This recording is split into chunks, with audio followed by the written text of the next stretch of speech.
आज की इस वीडियो में हम लोग लेक्चर नंबर 2 कंप्लीट करेंगे। बायोमोलिकुलर चैप्टर का जो क्लास 12 की एक इम्पॉर्टेंट चैप्टर है।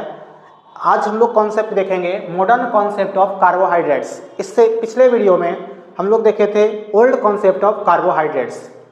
अब बात आता है कि sir modern concept of carbohydrates क्या है। मॉडर्न कॉन्सेप्ट ऑफ कार्बोहाइड्रेट्स कहता है कि कोई भी ऑप्टिकली एक्टिव कंपाउंड जो पॉलीहाइड्रोक्सी या तो अल्डिहाइड होना चाहिए या पॉलीहाइड्रोक्सी कीटोन होना चाहिए, जो हमें हाइड्रोलिसिस के बाद पॉलीहाइड्रोक्सी अल्डिहाइड या पॉलीहाइड्रोक्सी कीटोन ही देता है, उसको कहते हैं कार्बोहाइड्रेट्स।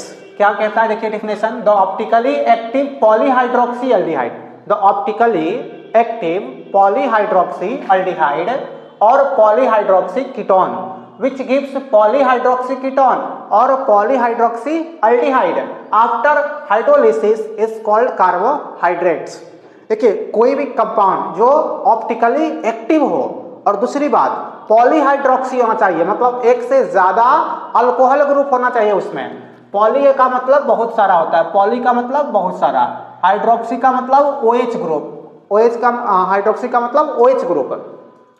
तो पॉलीहाइड्रोक्सी अल्डिहाइड होना चाहिए, मतलब ऐसा अल्डिहाइड का मतलब कंपाउंड है जिसमें एक से ज्यादा हाइड्रोक्सिल ग्रुप होना चाहिए, या पॉलीहाइड्रोक्सी कीटोन मतलब ऐसा कीटोन का कंपाउंड जिसमें एक से ज्यादा हाइड्रोक्सिल ग्रुप होना चाहिए, उसको पॉलीहाइड्रोक्सी कीटोन कहेंगे।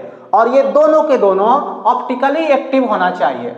सुनिए सर, अल्डिहाइड का एक कंपाउंड लीजिए, एक कंपाउंड कीटोन का लीजिए, दोनों में एक से ज्यादा हाइड्रोक्सिल ग्रुप होना चाहिए, तो उसको कहेंगे पॉलीहाइड्रोक्सी, ठीक है ना। अब अगर अल्डिहाइड का है तो पॉलीहाइड्रोक्सी अल्डिहाइड और कीटोन का कंपाउंड है तो पॉलीहाइड्रोक्सी कीटोन कहेंगे। और ये दोनों के दोनों क्या होना चाहिए, ऑप्टिकली एक्टिव होना चाहिए, नहीं मतलब ऑप्टिकली एक्टिव होना चाहिए। और आफ्टर हाइड्रोलिसिस मतलब जब इसको हाइड्रोलिसिस कराएंगे, जब इसका क्या कराएंगे सर, हाइड्रोलिसिस मतलब वाटर के प्रेजेंस में जब इसको हम तोड़ेंगे, हाइड्रोलिसिस का मतलब होता है वाटर का मतलब, हाइड्रोलिसिस का मतलब है वाटर के प्रेजेंस में तोड़ना। तो जब इसको हम तोड़ते हैं वाटर के प्रेजेंस में तो क्या देगा, वही देगा पॉलीहाइड्रोक्सी अल्डिहाइड ही और पॉलीहाइड्रोक्सी कीटोन ही देगा। ऐसे कंपाउंड को क्या कहते हैं, कार्बोहाइड्रेट्स कहते हैं। आगे देखिए छोटे छोटे पॉइंट्स हैं, है ना। अच्छा ये बात समझ लेते हैं कि ऑप्टिकली एक्टिव क्या होता है। ये ऑप्टिकली एक्टिव को अच्छी तरह से समझ लेते हैं, ठीक है। देखिए ऑप्टिकली एक्टिव क्या होता है, ऑप्टिकली एक्टिव ऐसा कंपाउंड होता है जो प्लेन पोलराइज्ड लाइट को, जो प्लेन पोलराइज्ड लाइट को क्या करता है, रोटेट कर देता है ना, रोटेट कर देता है, घुमा देता है, उसको कहते हैं ऑप्टिकली एक्टिव कंपाउंड। सर नहीं समझ में आया ऑप्टिकली एक्टिव कंपाउंड क्या होता है, तो देखिए ऑप्टिकली एक्टिव कंपाउंड समझते हैं। जैसे मान लेते हैं, जैसे कभी बचपन में ना आप इसको हम दूसरे एग्जाम्पल से समझाते हैं, आपको दूसरे उदाहरण से समझाते हैं कैसे आपको समझ में आएगा।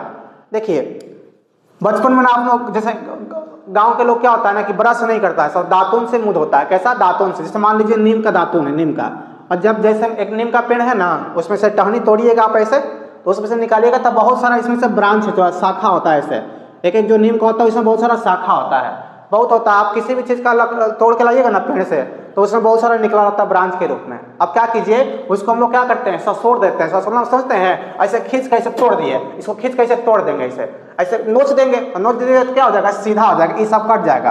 तो जब ये खत्म हो गया तो इसको कहते हैं कि पोलराइज्ड हो गया। क्या हो गया, पोलराइज्ड, मतलब जो अलग अलग डायरेक्शन में निकल रहा था ना, उसको आप ऐसे करके खींच दीजिए तो क्या हो जाएगा, पोलराइज्ड हो जाएगा। वैसे समझिएगा, मान लीजिए हमारे पास एक सोर्स ऑफ लाइट है, बल्ब है, इसको जलाइएगा बल्ब को, तो अलग अलग डायरेक्शन में क्या निकलेगा, आपका लाइट निकलेगा, अलग अलग डायरेक्शन में लाइट निकलेगा, सभी डायरेक्शन में निकलेगा। अब मान लीजिए एगो रे ना हम यहाँ से लिए, एगो रे यहाँ से लिए, जब जाएगा तो अलग अलग डायरेक्शन में जाएगा, अलग अलग डायरेक्शन में जब करेगा। अब यहाँ पर देखिए एक यहाँ पर डिवाइस होता है जिसका नाम होता है पोलराइजर।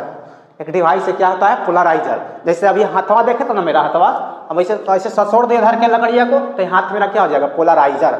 और वो लकड़ी को क्या कर दिए थे, पोलराइज कर दिए थे।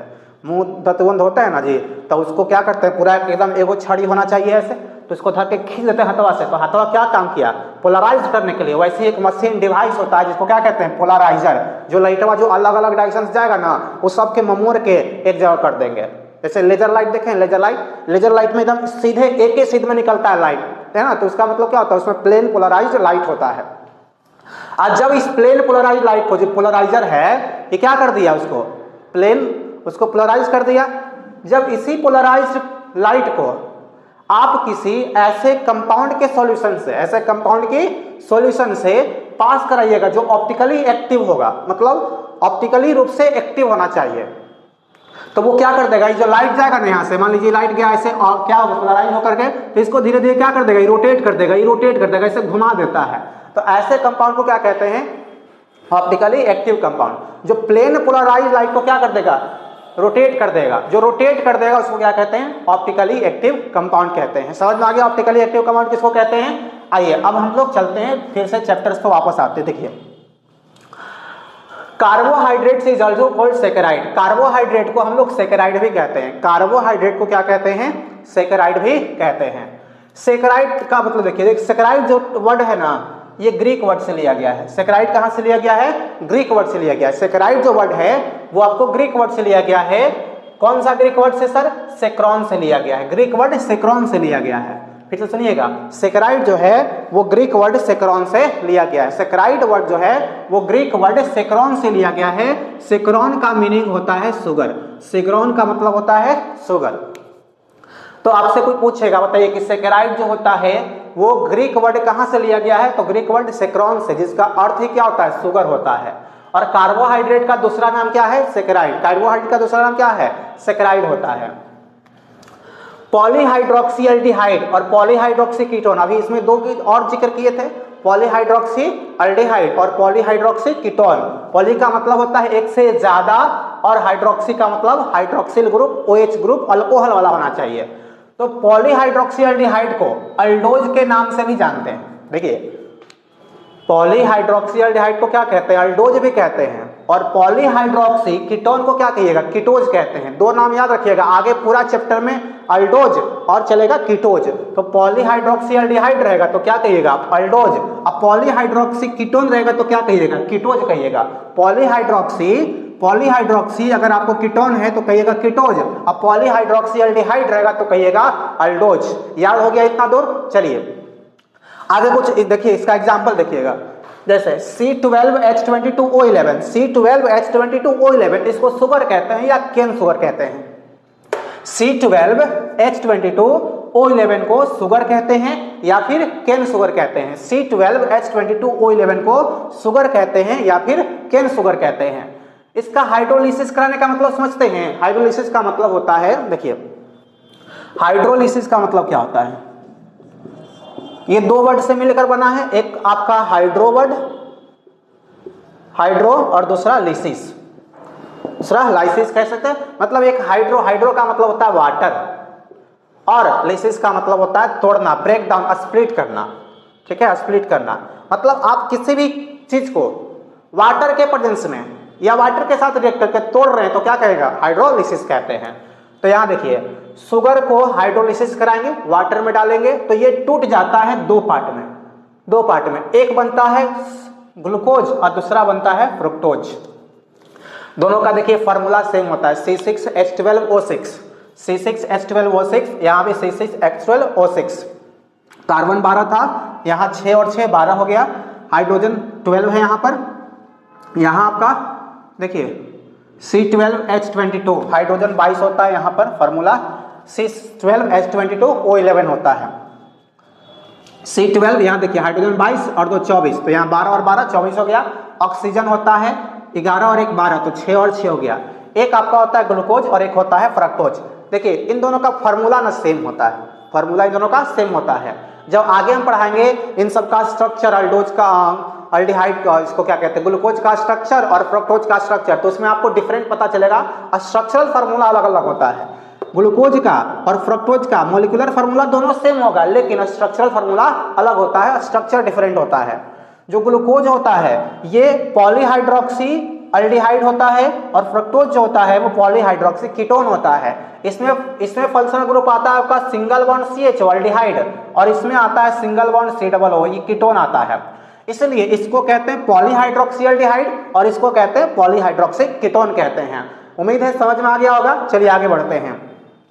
देखिए थोड़ा सा और समझिएगा, यदि ग्लूकोज है ना, जैसे पहले आप शुगर लिए, शुगर का हाइड्रोलाइसिस कराइएगा तो क्या मिल जाएगा, ग्लूकोज। और अगर ग्लूकोज का हम ऑक्सीडेशन करा दें, ग्लूकोज का क्या करा दें, ऑक्सीडेशन, अगर ग्लूकोज का ऑक्सीडेशन कराइएगा C6H12O6 का ऑक्सीडेशन अगर हम कराते हैं तो देखिए बनता है कार्बन डाइऑक्साइड, वाटर और ATP, यानी ऊर्जा बनता है, एनर्जी बनता है।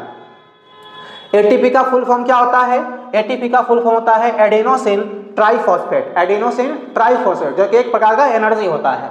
आइए आगे चलते हैं। Carbohydrate is produced in plant by photosynthesis. जो कार्बोहाइड्रेट्स होता है ना वो प्लांट्स में प्रोड्यूस होता है, प्लांट्स में बनता है। कैसे बनता है, हाइड्रोलिसिस के द्वारा बनता है। कार्बोहाइड्रेट्स कहाँ बनता है, प्लांट्स में। कैसे बनता है, फोटोसिंथेसिस के द्वारा, बाय द फोटोसिंथेसिस कार्बोहाइड्रेट्स बनता है। अब कार्बोहाइड्रेट्स बनाने के लिए प्लांट चाहिए, प्लांट में क्या होना चाहिए, फोटोसिंथेसिस। फोटोसिंथेसिस कैसे होगा, उसके लिए हमको चाहिए कार्बन डाइऑक्साइड और वाटर, कार्बन डाइऑक्साइड और वाटर, और साथ ही चाहिए sunlight in the presence of chlorophyll, in the presence of chlorophyll. जो पेड़ पौधों की जो पत्तियां होती है, लीफ होती है, उसमें आपका पाया जाता है क्लोरोफिल, है ना। अब क्लोरोफिल के प्रेजेंस में, सनलाइट के प्रेजेंस में CO2 H2O से रिएक्ट करके ग्लूकोज बनाता है और ऑक्सीजन बनाता है, ग्लूकोज और ऑक्सीजन बनाता है। तो यहाँ पर हम देखें कि कार्बोहाइड्रेट जो होता है वो कहाँ पाया जाता है सर, प्लांट में। कैसे पाया जाएगा, कैसे प्रोड्यूस होगा, तो बाय द फोटोसिंथेसिस होगा। ये आपका था मॉडर्न कॉन्सेप्ट ऑफ कार्बोहाइड्रेट्स। अगले क्लास में हम लोग चलेंगे क्लासिफिकेशन ऑफ कार्बोहाइड्रेट्स, ठीक है। तो इस वीडियो में यहीं तक बने रहते हैं, नेक्स्ट वीडियो का आप इंतजार करें।